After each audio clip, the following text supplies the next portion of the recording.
সম্মানিত দর্শক, বাংলাদেশের সকল স্তরের মানুষ, আপনারা আমার কথা কীভাবে নেবেন আপনাদের ব্যাপার। কিন্তু আমি বাংলাদেশের মানুষ হয়ে বাংলাদেশের জন্য তো কিছু একটা বলতে পারি, আমার অধিকার আছে বলার। আমি ভালো পারি, খারাপ পারি, সংকট মুহূর্তে কিছু তো বলতেই পারি। বর্তমান বাংলাদেশ খুব সংকট মুহূর্তে স্বৈরাচারিণী শেখ হাসিনা উৎখাত করতে ছাত্র জনতা রক্তের বন্যা বয়ে গেছে। 815 জন ছাত্র জনতা মারা গেছে। তারপর 25,000 মানুষ আহত হয়েছে। এরপরে এর আগে তো খুন, গুম, কাছের ঘরে আটকে রাখা, নির্যাতন, জেল, ফাঁস, কত কিছুই করছি। এত কিছুর পরে যাই হোক, আল্লাহ 5 অক্টোবর আবার পুনরায় স্বাধীনতা দিয়েছে। আমাদের দামাল ছাত্র, নবীন ছাত্রদের বৈষম্য বিরোধী আন্দোলনের মাধ্যমে 815 জন ছাত্রের প্রাণের বিনিময়ে আজ বাংলাদেশ আবার স্বাধীন। কিন্তু এই স্বাধীনতা আমরা তো অনেকবারই পেয়েছি, কিন্তু স্বাধীনতা থাকে না, আবার বারবার স্বৈরশাসক আসে। 52-তে ছাত্রের রক্ত দিয়ে ভাষা, মায়ের ভাষা টিকে রাখছে। 71 সালে ছাত্র জনতা, আবাল বৃদ্ধ বনিতা সবাই, মা বোনেরা সবাই পাকিস্তানের সাথে যুদ্ধ করে দেশ স্বাধীন করেছে। বঙ্গবন্ধু নেতৃত্বে স্বাধীনতা পেয়েছি। বঙ্গবন্ধু আমাদের কাছে অত্যন্ত প্রিয় এবং শ্রদ্ধাভাজন। কিন্তু তিনিও যখন প্রধানমন্ত্রী হলেন, তখন তিনিও স্বৈরশাসক হয়ে গেলেন। আবার এরশাদও স্বৈরশাসক হলেন। সেখানেও ছাত্ররা রক্ত দিয়ে, রক্তের বিনিময়ে আবার দেশ শাসন করে, দেশ স্বাধীন করে।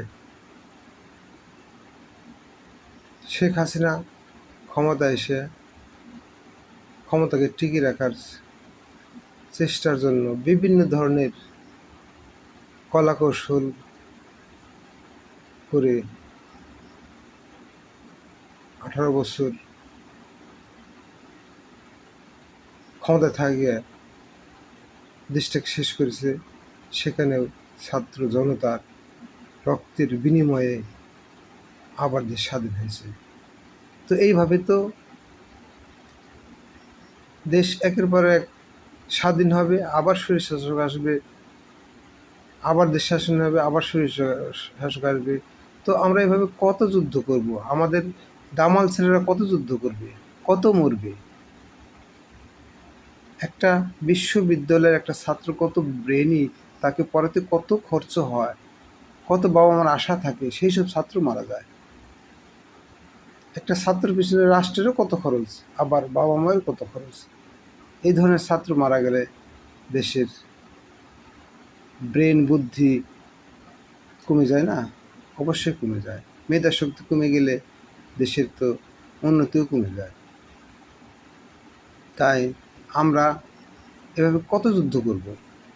এই যুদ্ধ শেষ করার উপায় খোঁজা অবশ্যই দরকার। আমাদের নীতি নির্ধারকরা যারা বর্তমানে সমন্বয়ক আছেন,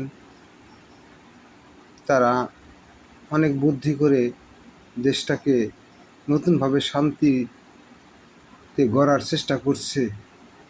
কিন্তু ওনারা সফল হোক, আমাদের ছাত্র সমন্বয়করা, উপদেষ্টারা, ডক্টর মোহাম্মদ ইউনূস সফল হোক, সেটা আমি চাই। আমার দেশ বাংলাদেশ ভালো থাকুক এবং স্বাবলম্বী হোক, উন্নতি হোক, এটা চাই। কিন্তু এটা করতে হলে যা করার দরকার তা কি তিনারা ভাবছেন?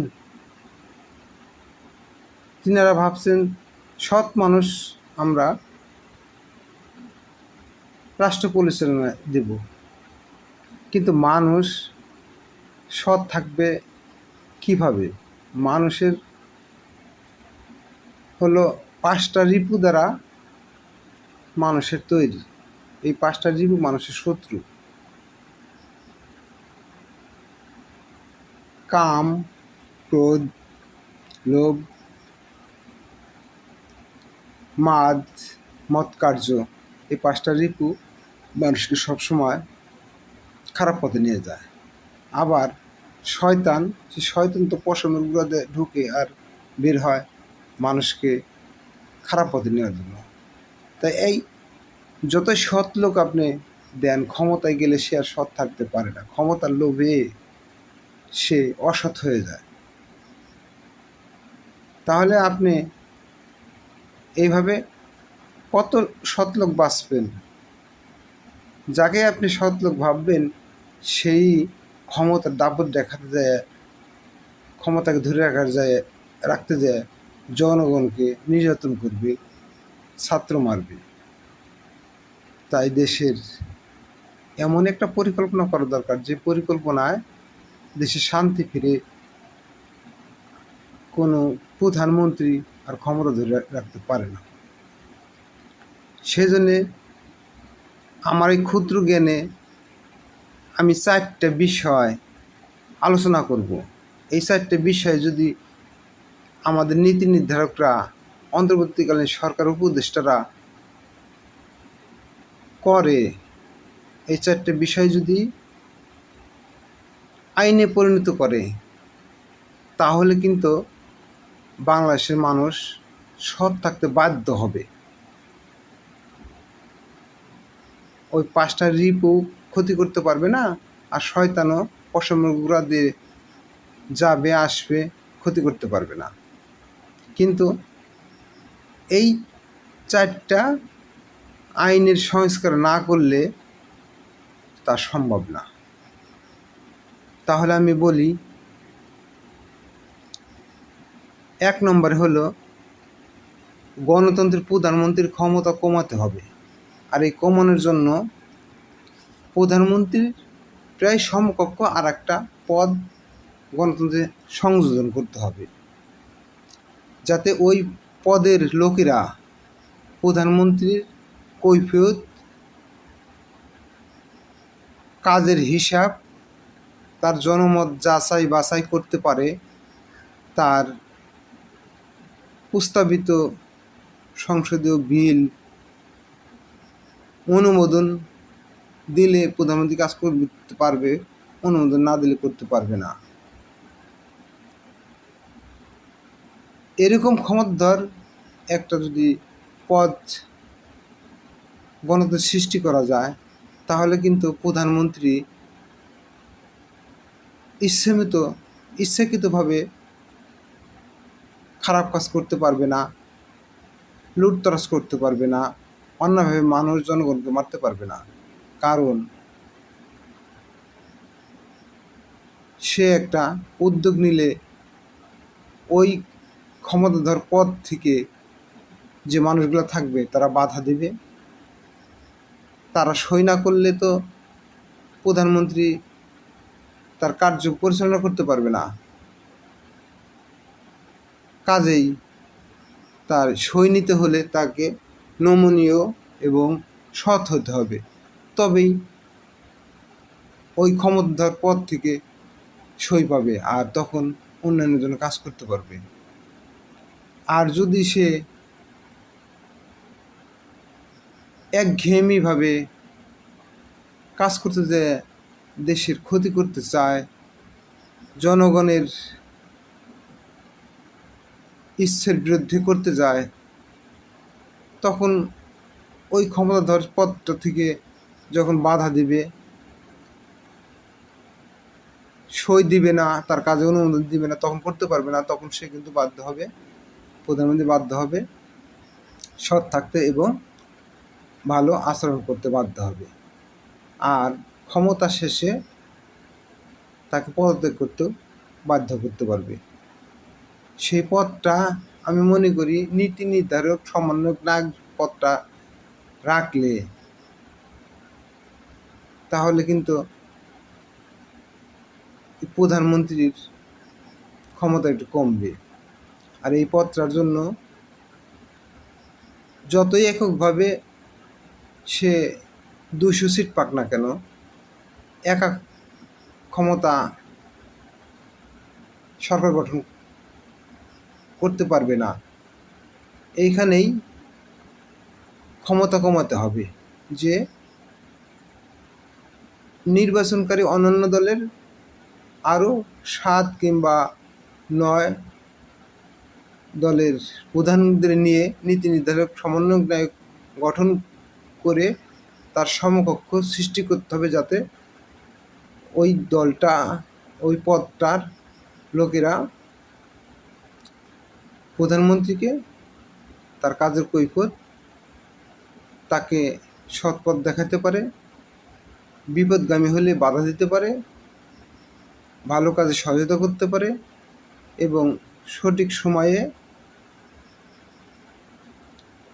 ক্ষমতা শেষ হলে পদত্যাগ করতে বাধ্য করতে পারে। আর সে যদি নমনীয় ভালো হয় তাহলে ওই নীতি নির্ধারক সমন্বয়ক নায়করা তাকে সাহায্য করবে, তখন সে বাংলাদেশের জন্য কাজ করবে। আর সাহায্য করবে না, সই দিবে না, অনুমোদন দিবে না, প্রধানমন্ত্রীর কাজ করতে পারবে না। এই ধরনের যদি পদ একটা সৃষ্টি করা যায় তাহলে কিন্তু প্রধানমন্ত্রী সৎ থাকতে বাধ্য হবে। আর প্রধানমন্ত্রী যখন সৎ থাকবে তখন তার দলের লোকদের এবং বিভিন্ন মন্ত্রণালয় ও বিভিন্ন প্রতিষ্ঠানের কর্মচারীদেরও সৎ থাকতে সে বাধ্য করবে। সে ক্ষমতার টিকে থাকার জন্য কোনো প্ল্যানও করবে না, সে ভালো কাজ করেই পদত্যাগ করার চেষ্টা করবে। 1 নম্বর গেল। 2 নম্বর হলো যে মানুষকে সৎ থাকার জন্য এমন একটা অ্যাপস তৈরি করতে হবে যে অ্যাপসে প্রত্যেকটা মানুষের তার ভোটার আইডি নম্বর সংযুক্ত থাকবে। অ্যাপসে যখন সংযুক্ত থাকবে ভোটার নাম্বারটা, তখন সে যখন ব্যাংকে টাকা রাখবে সেখানেও ভোটার নম্বর দিয়ে টাকা রাখবে, আর টাকা রাখার সাথে সাথে ওই নম্বরটা অ্যাপসে ঢুকে যাবে এবং অ্যাপসে তার হিসেবটা চলে যাবে। আবার যখন সে বাড়ি করবে, গাড়ি কিনবে, সেখানেও কিন্তু ভোটার আইডি নম্বর দিয়ে কিনবে, আর সেই ভোটার আইডি নম্বরটা অটোমেটিকলি কম্পিউটারের মাধ্যমে অ্যাপসে ঢুকে যাবে, আর অ্যাপসে সেই তথ্য চলে যাবে। আবার যখন সে ব্যাংকে টাকা রাখবে কিংবা জমি কিনবে, সেখানেও ভোটার আইডি কার্ড ব্যবহার করতে হবে কম্পিউটারের মাধ্যমে, তাহলে কিন্তু ওই তথ্যটা অ্যাপসে ঢুকে যাবে। এইভাবে প্রতিটা নাগরিক কী করছে, কে কী করছে, সব তথ্যই অ্যাপসের ভিতরে থাকবে। তখন সরকার কিন্তু বসে বসে দেখতে পারবে যে কে খারাপ কাজ করছে, কে ভালো কাজ করছে, কে ঘুষখোর, কে চাঁদাবাজি এগুলা করছে। এগুলা তার ভোটার আইডি কার্ডে যখন চাপ দিবে, তার নাম ধরে যখন সার্চ দিবে, তখন কিন্তু সব তথ্য বেরিয়ে আসবে। তাই এমন একটা অ্যাপস তৈরি করলে কিন্তু প্রতিটা মানুষ তার কাজ কামে ঘুষ সুদ ঘুষ ব্যভিচারী করার সময় বাড়ি গাড়ি করার সময় হিসেব করে করবে এবং ভয় থাকবে এবং সৎ থাকতে বাধ্য হবে। আর একটা কথা হলো, যে দেশের জনগণ যত শিক্ষিত সে দেশ তত কিন্তু উন্নত। তাই প্রতিটা জনগণকে শিক্ষিত করতে হলে পঞ্চম শ্রেণী পাস করার পরই সরকারি হেফাজতে তাদেরকে মাস্টার্স পাস করাতে হবে। তাদের কোনো ফেল নাই, দরকার পড়ে 1 থেকে 10 পর্যন্ত গ্রেড করতে হবে। যারা যেমন ছাত্র তাকে সেইভাবে সাবজেক্ট দিয়ে তাদের পড়াতে হবে, তাদের মেধার অনুসারে সাবজেক্ট দিয়ে তাদের পড়াতে হবে। এবং যারা ভালো করবে তারা ভালো গ্রেড পাবে, যারা খারাপ করবে তারা হয়তো 7, 8, 9, 10 গ্রেডে যাবে। তবু কিন্তু মাস্টার যখন পাস করবে তখন তারা শিক্ষিত হবে। আর এদেরকে রাখতে হবে ক্লাস 6 থেকেই হাই স্কুলে রাখতে হবে, কলেজ উঠলে কলেজে রাখতে হবে, ভার্সিটি গেলে ভার্সিটি রাখতে হবে। সরকারি তত্ত্বাবধানে এদেরকে পড়াতে হবে। তবে এদের পড়ানোর জন্য ছাত্রছাত্রী পড়ানোর জন্য তার মা বাবা তো খরচ বহন করে। এই খরচটা সরকার নিতে পারবে, তাতে সমস্যা কি? তাতে কোনো সমস্যা নাই। তাহলে কিন্তু শিক্ষাঙ্গন থেকে কোনো ছাত্র ঝরে পড়বে না। আর প্রত্যেকটা ছাত্রই যখন শিক্ষিত হবে, মাস্টার্স পাস করবে, তখন দেশে কিন্তু অশিক্ষিত থাকবে না। অশিক্ষিত না থাকলে অজ্ঞ মূর্খ থাকবে না, চোর ডাকাত বদমাশ সন্ত্রাসী এটাও কিন্তু আস্তে আস্তে কমে যাবে এবং মানুষ ভদ্রতা মানবতা এগুলা শিক্ষা পাবে। তাই এই গণতন্ত্রের আইনে এই আইনটা করা আমি মনে করি খুব জরুরি, যে পঞ্চম শ্রেণী পাস করার পরেই সরকার সেই ছাত্রকে সরকারের আওতায় তত্ত্বাবধানে পড়াশোনা করাবে। তবে সেক্ষেত্রে তার অভিভাবকের কাছ থেকে অভিভাবকের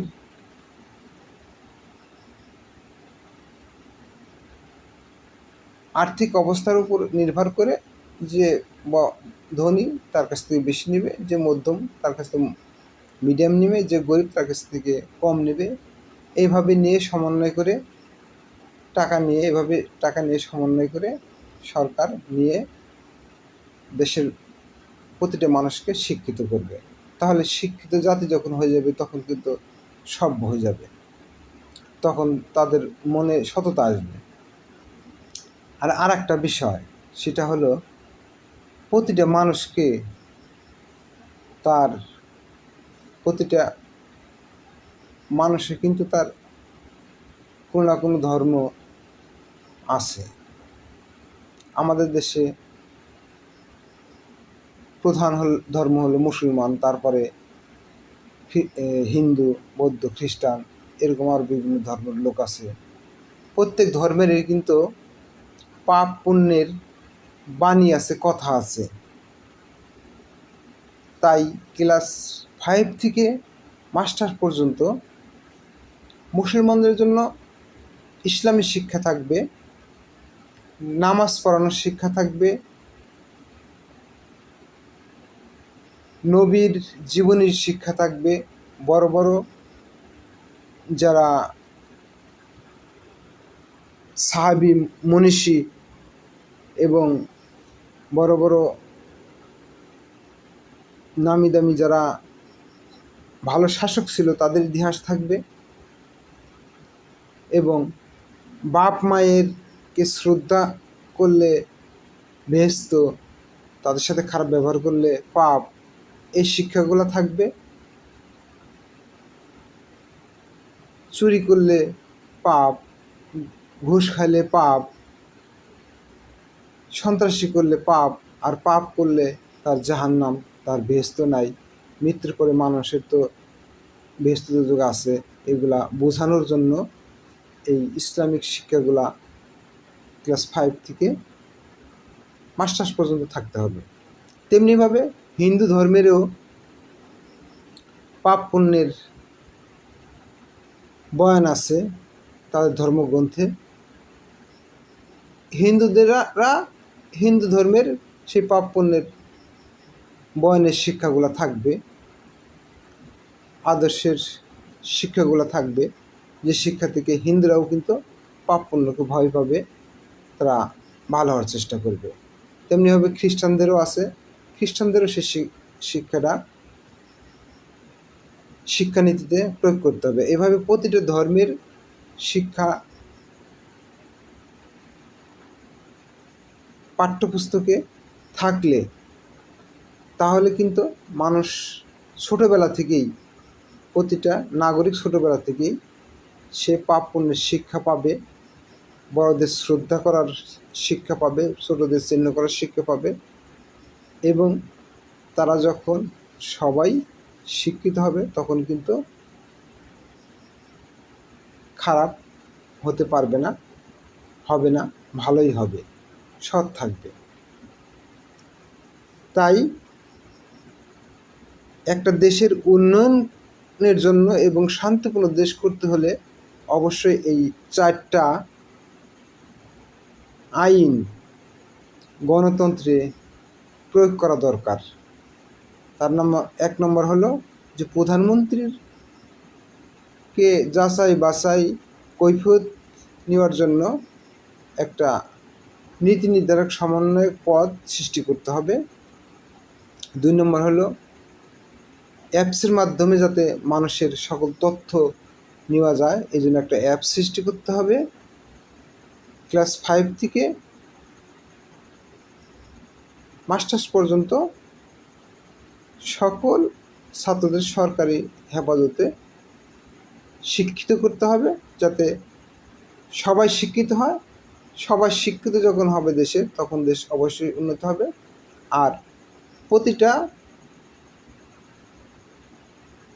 ধর্মের জন্যই ক্লাস 5 থেকে মাস্টার্স পর্যন্ত ধর্মের ভয়ভীতি শিক্ষা, ধর্মের ইতিহাস শিক্ষা, এগুলা সংযোজন যদি করা হয় তাহলে আমি মনে করি অবশ্যই দেশে শান্তি ফিরবে। আমি এই কথাগুলা আমি আমার বাংলাদেশের যে তরুণ সমাজ, ছাত্র সমাজ, এরা যে দেশপ্রেমিক, দেশাত্মবোধ দেখায়ে যে স্বৈরাচার শাসকের থেকে দেশকে আবার পুনরায় স্বাধীন করেছে, তাদেরকে আমি বলতে চাই যে আপনারা এই দিকগুলা বিবেচনা করুন। খালি সৎ মানুষ খুঁজেন না, কারণ মানুষ ওই 5টা রিপুতে আর শয়তানের জন্য সৎ থাকতে পারে না, অসৎ হয়ে যায়। ক্ষমতায় গেলে ক্ষমতার লোভে ক্ষমতা ধরে রাখার চেষ্টাই করবে। আবার একক দল যাতে ক্ষমতা যেতে পারে সেই চেষ্টা করার জন্য তারা কিন্তু উঠে পড়ে লাগবে। ফলে দেখা যাচ্ছে যে অন্য দলকে কীভাবে দাপানো যায় সে চেষ্টা করবে, এবং মানুষকে কিভাবে দমানো যায় সে চেষ্টা করবে। জনসাধারণ যাতে মুখ খুলতে না পারে, প্রতিবাদ না করে পারে, সে চেষ্টা করবে। তাই সৎ মানুষ খুঁজে লাভ নাই, আইন প্রয়োগের মাধ্যমে মানুষকে সৎ করতে হবে। আর সেজন্যে এই গণতন্ত্রের 4টা সংস্কার করলে আমি মনে করি যে দেশে শান্তি ফিরবে এবং মানুষ সৎ থাকবে, এবং দেশের শাসক সৎ থাকলে সবাই সৎ থাকবে। সম্মানিত বাংলাদেশের অন্তর্বর্তীকালীন সরকারের প্রধান উপদেষ্টা ডক্টর ইউনূসের আমি দৃষ্টি আকর্ষণ করছি, এবং তার সাথে ছাত্র জনতার, ছাত্র সমাজের যে 2টা উপদেষ্টা আছে, নাহিদ ইসলাম এবং আসিফ নজরুল স্যার, তারপরে সঞ্জিত, এরা যারা আছে, আপনারা একটু আমার কথাগুলো একটু ভেবে দেখবেন। এবং আরও অন্যান্য উপদেষ্টা যারা আছে তারা আমার কথাগুলো একটু ভেবে দেখবেন। আমি মনে করি এইভাবে দেশে আইনের কিছু সংস্কার করলে, গণতান্ত্রিক সংস্কার করলে অবশ্যই দেশে শান্তি ফিরে আসবে। আমার বাংলাদেশ, আমার প্রিয় বাংলাদেশ, প্রিয় বাংলা ভাষা যেন পৃথিবীতে সুনাম অর্জন করতে পারে, পৃথিবীতে উচ্চ মাথা নিয়ে দাঁড়াতে পারে, সেজন্য আল্লাহর কাছে দোয়া করি। এবং আমি অন্তর্বর্তীকালীন সরকারের জন্য দোয়া করি, তারা যেন তাদের যে কাজে, মহৎ কাজে হাত দিচ্ছে, তারা যেন তাদের আশা অনুযায়ী বাংলাদেশকে শান্তির দেশে পরিণত করতে পারে। তবে আমি এই 4টা যে পয়েন্ট আমি দেখালাম, এই পয়েন্টগুলা অবশ্যই আপনারা মনে রাখবেন, এটা আমার অনুরোধ রইল। সকলের প্রতি আমার সালাম। আসসালামু আলাইকুম রহমতুল্লাহ।